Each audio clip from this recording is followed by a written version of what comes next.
Hi friends, welcome back to my channel. അപ്പോൾ ഇന്ന് കടലിൽ വെച്ചിട്ടുള്ള ഒരു റെസിപ്പിയാണ് കേട്ടോ കാണിക്കുന്നത്. അതിന് മുമ്പായിട്ട് ചാനൽ ആദ്യമായിട്ട് കാണുന്ന എന്തെങ്കിലും കൂട്ടുകാരുണ്ടെങ്കിൽ ഒന്ന് സബ്സ്ക്രൈബ് ചെയ്യാൻ മറക്കല്ലേ.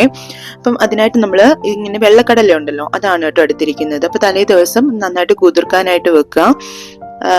ഇനി കുതിർത്തതിന് ശേഷം പിറ്റേ ദിവസം നമ്മൾ അതിനെ ഒന്ന് പുഴുങ്ങിയെടുക്കണം കേട്ടോ, ഒന്ന് വേവിച്ചെടുക്കണം. കുക്കറിലിട്ടിട്ട് ഒന്ന് വിസിലടുപ്പിച്ചാൽ മതി. ഉപ്പ് മാത്രമേ ഇട്ടിട്ടുള്ളൂ കേട്ടോ. ഇനി നമ്മൾ ഇന്ന് റോസ്റ്റ് ആണ് ചെയ്യുന്നത്. കടലക്കറിയൊക്കെ വെച്ച് മടുത്തവർക്ക് വേണ്ടിയിട്ടുള്ള ഒരു റെസിപ്പിയാണ് കേട്ടോ. അപ്പൊ അതിനായിട്ട് ഒരു സവാള, ഒരു തക്കാളി, ഒരു 5-6 അല്ലി വെളുത്തുള്ളി, 2 കഷ്ണം ഇഞ്ചി, 2 പച്ചമുളക്. ഇഞ്ചിയും വെളുത്തുള്ളിയും പച്ചമുളകും നമുക്ക് മിക്സിയുടെ ജാറിലിട്ട് ഒന്ന് ചതച്ചെടുക്കാനുള്ളതാണ് കേട്ടോ. ഇത്രയും ഇൻഗ്രീഡിയൻസ് മതി. കുറച്ച് മസാല കൂട്ടും മാത്രം മതി കേട്ടോ. അപ്പൊ കടലക്കറിയൊക്കെ ഉണ്ടാക്കി മടുത്തവർക്ക് വേണ്ടിയിട്ടാണ് കേട്ടോ റെസിപ്പി. നോമ്പൊക്കെ അല്ലേ, ഇപ്പൊ നോമ്പ് കഞ്ഞിയുടെ കൂടെ ഒക്കെ നമുക്ക് പെട്ടെന്ന് തന്നെ ഉണ്ടാക്കിയെടുക്കാൻ പറ്റുന്ന റെസിപ്പിയാണ്. ഇഞ്ചി വെളുത്തുള്ളിയും പച്ചമുളകും മിക്സിയുടെ ചെറിയ ജാറിലിട്ടിട്ട് നന്നായിട്ട് ഒന്ന് ചതച്ചെടുക്കണം കേട്ടോ. ഇനി ഒരു പാൻ ചൂടാക്കാൻ വെച്ചിട്ട് അതിലേക്ക് വെളിച്ചെണ്ണ നിർബന്ധമാണ് കേട്ടോ. വെളിച്ചെണ്ണ തന്നെ യൂസ് ചെയ്യണം, മറ്റ് ഓയിലുകളൊന്നും യൂസ് ചെയ്യേണ്ട. അപ്പൊ വെളിച്ചെണ്ണ അല്പം ഒഴിച്ചു കൊടുക്കുക. ഇവിടെ തണുപ്പായതുകൊണ്ട് വെളിച്ചെണ്ണ ഇതേപോലെ കട്ടിയായിട്ട് ഇരിക്കുവാണ് കേട്ടോ.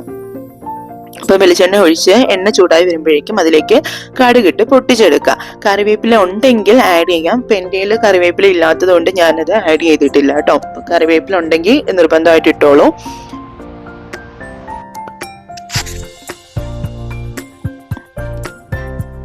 കടുക് പൊട്ടി വന്നതിന് ശേഷം കറിവേപ്പില ഇട്ടിട്ട് ഇഞ്ചി വെളുത്തുള്ളി പച്ചമുളക് ചതച്ച് വെച്ചതും കൂടി ഇതിനകത്തേക്ക് ആഡ് ചെയ്യണം. എന്നിട്ട് അതിന്റെ പച്ചമണം മാറുന്നവരെ നന്നായിട്ടൊന്ന് മൂപ്പിച്ചെടുക്കണം. അതിലേക്ക് നമ്മൾ അരിഞ്ഞു വെച്ചിരിക്കുന്ന സവോള ഇട്ട് കൊടുക്കുക. ജസ്റ്റ് നന്നായിട്ടൊന്ന് വഴറ്റി ഒരുപാട് ഉടയ്ക്കരുത് കേട്ടോ. സവാളയൊക്കെ ജസ്റ്റ് ഒന്ന് വാട്ടിയെടുത്താൽ മാത്രം മതി. ഇതിനകത്ത് വെള്ളത്തിന്റെ കണ്ടന്റ് തീരെയും പാടില്ല കേട്ടോ.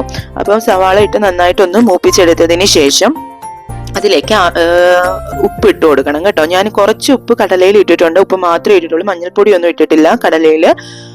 അപ്പൊ ബാക്കി നമ്മുടെ സവാളയിൽ ആവശ്യമായിട്ടുള്ള ഉപ്പ് ഈ ഒരു ടൈമിൽ ഇട്ട് കൊടുക്കുക. ഞാനിപ്പോ ഇവിടെ കുറച്ച് ഉപ്പും കൂടി ആഡ് ചെയ്ത് കൊടുക്കുന്നുണ്ടേ.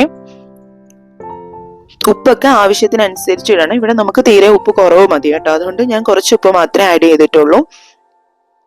ഇത് നന്നായിട്ടൊന്ന് വഴറ്റിയെടുത്തതിന് ശേഷം നമുക്ക് പൊടികൾ ആഡ് ചെയ്യാം. ഒരു ജസ്റ്റ് ഒന്ന് വാടി വന്നാൽ മതി കേട്ടോ. ആ സവോളയുടെ കളറൊക്കെ ഒന്ന് ചേഞ്ച് ആയാൽ മതി.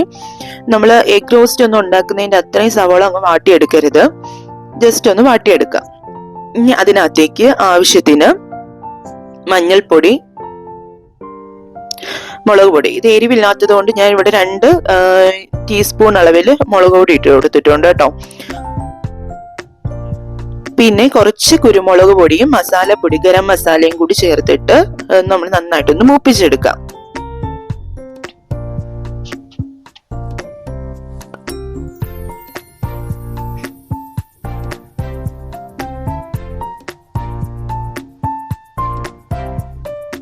ജസ്റ്റ് ഒന്ന് ചൂടായി വരുമ്പോഴേക്കും നമ്മൾ അരിഞ്ഞു വെച്ചിരിക്കുന്ന തക്കാളിയും കൂടി ഇട്ടിട്ട് ഇടയ്ക്ക് അടച്ചു വെച്ചിട്ട് നമ്മൾ വേവിച്ചെടുക്കണം, ഒന്ന് മൂപ്പിച്ചെടുക്കണം കേട്ടോ. ഇടയ്ക്കിടയ്ക്ക് നമ്മൾ അടപ്പ് തുറന്ന് ഇളക്കി കൊടുക്കാൻ മറക്കരുത്.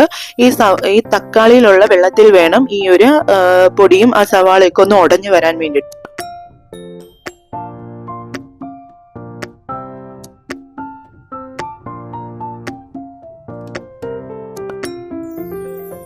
നമുക്കിത് ഡ്രൈ ആയിട്ടാണ് എടുക്കേണ്ടത്. അപ്പം വെള്ളം ആഡ് ചെയ്ത് കൊടുക്കേണ്ട കാര്യമില്ല കേട്ടോ. അപ്പൊ ഇങ്ങനെ അടച്ചു വെച്ചിട്ട് ഒരു 5 മിനിറ്റ് ഒക്കെ വേവിക്കുമ്പോഴത്തേനും ആ ഒരു തക്കാളിയിലെ വെള്ളം കൊണ്ട് ഈ സവാളയൊക്കെ നന്നായിട്ട് അങ്ങ് ഉടഞ്ഞു വന്നോളും. അതിലേക്ക് നമ്മൾ വേവിച്ച് മാറ്റി വെച്ചിരിക്കുന്ന കടല തട്ടി കൊടുക്കുക. ഇനി ഇത് പയ്യെ ഇളക്കി ഇതിനകത്തുള്ള വെള്ളത്തിന്റെ അംശം പൂർണ്ണമായിട്ട് നമ്മൾ ഡ്രൈ ആക്കി എടുക്കണം കേട്ടോ, വറ്റിച്ചെടുക്കണം.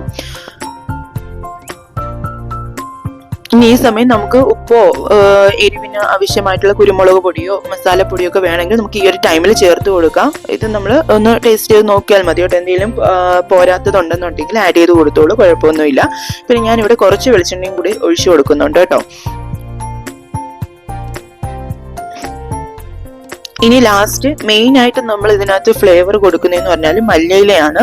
അപ്പൊ മല്ലിയില നിർബന്ധമാണ് കേട്ടോ. ലാസ്റ്റ് സ്റ്റൗ ഓഫ് ചെയ്യാൻ സമയം കുറച്ച് മല്ലിയില അരിഞ്ഞത് ഇതിന്റെ മുകളിലേക്ക് ഇട്ട് കൊടുക്കണം. മല്ലിയിലയാണ് കേട്ടോ ഈ കടല റോസ്റ്റ് നല്ലൊരു ഫ്ലേവർ കൊണ്ടുവരുന്നത്.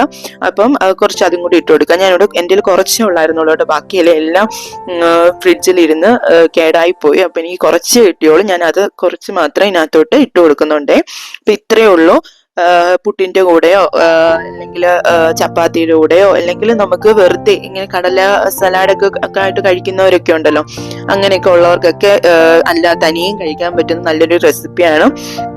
അതേപോലെ ഇപ്പൊ നോമ്പ് കാലമൊക്കെ ആണല്ലോ, അപ്പൊ നമുക്ക് പള്ളിയിൽ നിന്ന് കിട്ടുന്ന നോമ്പ് കഞ്ഞിയൊക്കെ ഉണ്ടല്ലോ, അപ്പൊ അതിന്റെ കൂടെയൊക്കെ നമ്മൾ പയറുതോരനൊക്കെ ഉണ്ടാക്കി മടുക്കുവാണെന്നുണ്ടെങ്കിൽ അപ്പോഴൊക്കെ ട്രൈ ചെയ്യാൻ പറ്റുന്ന നല്ലൊരു ഡിഷാണ് കേട്ടോ. ഞങ്ങളുടെ വീട്ടില് റിലേറ്റീവ്സിന്റെ വീട്ടിലൊക്കെ എവിടെ പോയാലും നോമ്പ് തുറയ്ക്ക് മസ്റ്റ് ആയിട്ട് ഉണ്ടാവുന്ന ഒരു റെസിപ്പിയാണ് ഈ കടല റോസ്റ്റ് എന്ന് പറയുന്നത്.